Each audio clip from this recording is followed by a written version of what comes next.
कार्यक्रम आयोजित किया गया है। सर, क्या कहना चाहेंगे, ये संविधान कितना ज़रूरी है एक आम आदमी को जानने के लिए, उस चीज़ के बारे में बताइए। मैं तो ये कहूँगा कि ये जो संस्था से मैं कार्यक्रम कर रहा हूँ, हम लोग कर्मचारी भी हैं, इसमें अधिकारी भी हैं, छोटे कर्मचारी भी हैं, बड़े भी अधिकारी भी हैं।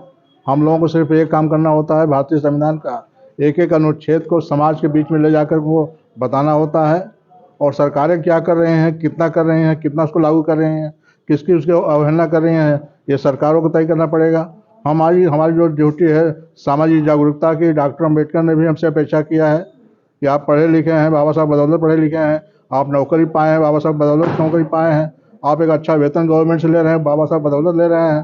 तो हमारी एक ड्यूटी जो डॉक्टर अम्बेडकर ने दी है कि आप सामाजिक जागरूकता में अपना योगदान दें, तन मन धन से दें। वो हम लोग जो सामाजिक संस्था हमारी है, समय समय पे सेमिनार, अधिवेशन वगैरह कर करके हम संदेश देने का काम करता हूँ, समाज को जागरूक करने का काम करता हूँ कि जो हमारा संविधान है, जो हमारे संविधान में अनुच्छेद है, उसका कितना पालन हो रहा है, कितना नहीं हो रहा है।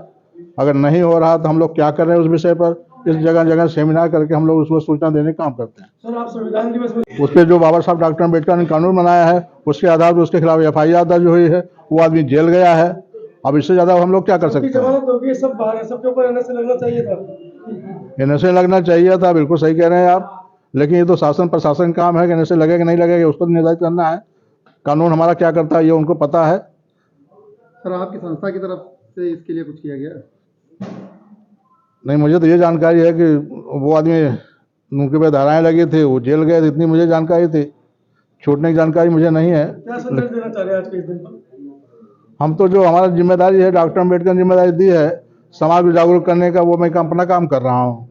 वो समय समय पर मैं आज दिल्ली में करूँगा, आज लखनऊ में कर रहा हूँ, गाजियाबाद में करूँगा, अन्य स्टेट में करूँगा। जो मेरा अपनी ड्यूटी है कर्मचारियों की संस्था बना करके वो काम कर रहा हूँ। भारतीय लोकतांत्रिक समाज महासंघ की तरफ से आज संविधान दिवस के अवसर पर एक कार्यक्रम का आयोजन किया गया है। आप इसमें मुख्य अतिथि के रूप में सम्मिलित हो रहे हैं, क्या कहना चाहेंगे इस कार्यक्रम को लेकर? जी, 26 नवंबर 1949 को हमने संविधान को अंगीकृत आत्मनिर्भर किया, और पहले भी हमने कुशीनगर में एक कार्यक्रम किया था, और समय समय पे हम कार्यक्रम करते रहते हैं।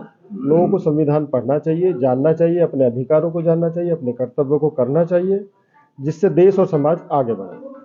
हमारी सभी देशवासियों को शुभकामनाएं हैं कि संविधान को पढ़ें, जानें और इसका अधिक से अधिक विस्तार हो।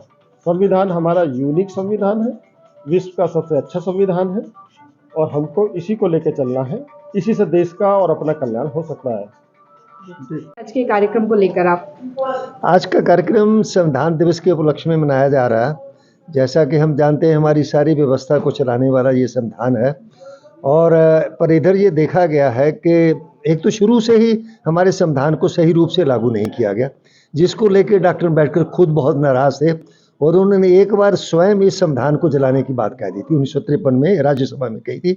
उनका कहना था कि इस संविधान से हमारा भला नहीं हो रहा, हमने जिस इरादे से जिस रूप में संविधान को बनाया था उस तरीके से लागू नहीं किया गया, इसीलिए वो इससे नाराज थे। फिर बहरहाल उसके बाद हमारा संविधान चल रहा है, परंतु इधर पिछले कुछ समय से इस संविधान के विपरीत बहुत सारी चीज़ें हो रही हैं। संविधान है, परंतु जो चीज़ें हो रही हैं राजनीतिक सत्ता में, जब व्यवस्था में चीज़ें हो रही हैं, वो संविधान के खिलाफ हो रही हैं।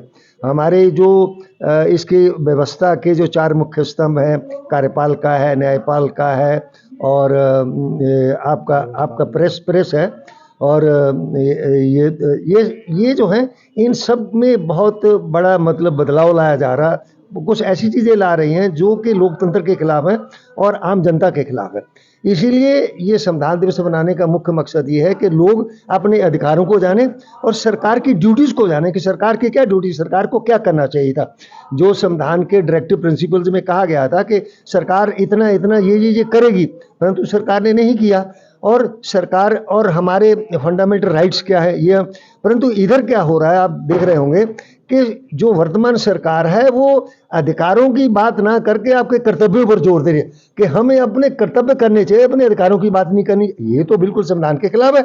हमने इतना संघर्ष करके इतना ये अपने अधिकार सुनिश्चित किए और सरकार के कर्तव्य निश्चित किए। अगर आप एक को कहें कि आप अपने अधिकार की बात मत करिए, आप अपने कर्तव्य की बात करिए, तो फिर संविधान का मतलब क्या रहेगा। इसीलिए उसको तहस नहस किया जा रहा और सरकार खुद सबसे ज्यादा कानून का उल्लंघन करती है और कानून को तोड़ती है।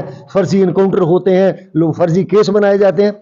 और मेरे ऊपर भी मतलब जो गोरखपुर में हमले खाली एक धरना था, अगर मान लिया जाए कि वो बिना परमिशन के था तो 188 की बात बनती थी, परंतु वहां पर हमारे ऊपर 307 बना दिया गया, बिजली चोरी का केस बना दिया गया, गमले तोड़ने, संपत्ति तोड़ने का।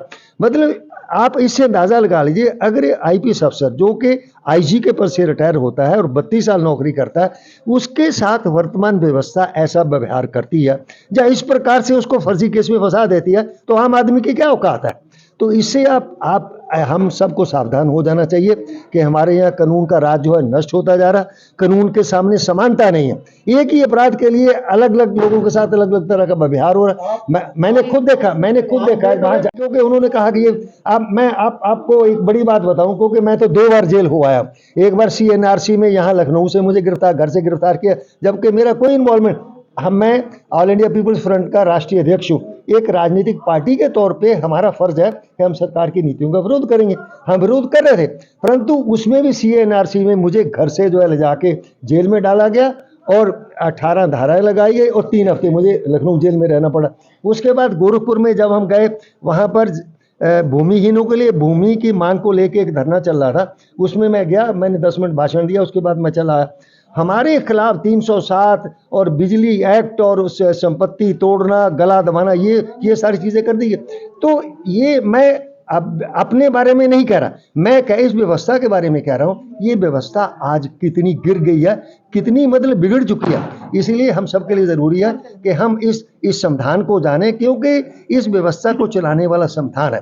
अगर हम नहीं जानेंगे तो सरकारें जो हैं जो करती हैं वो करती रहेंगी और ना लोकतंत्र बचेगा, ना आपकी कोई व्यवस्था बचेगी।